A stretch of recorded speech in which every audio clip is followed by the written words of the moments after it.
Hello, welcome to Pergola Nurseries in Virginia. We're out planting perennial flowers today and we're settling in very nice daylily in this spot.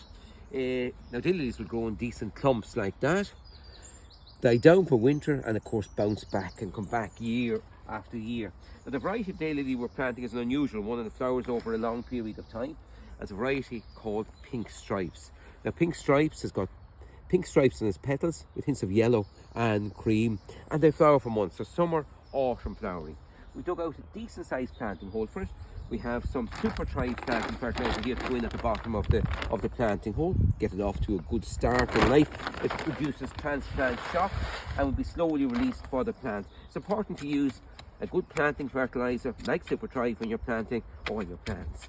And then we have some nice well compost mixed with the soil here for backing around.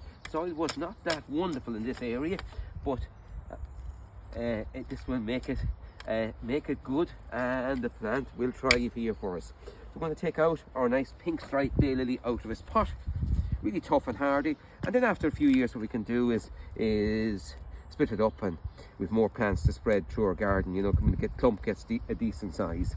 So in it goes.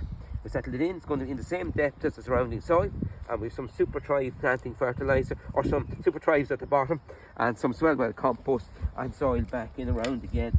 Get this lovely daylily off to a good start. So it'll grow roughly around thereabouts 80 centimeters high, about the same across, die down for winter and flower for months every year. That's a daylily called Pink Stripe, settled in there for years and years to come. Goodbye for now. Enjoy your garden.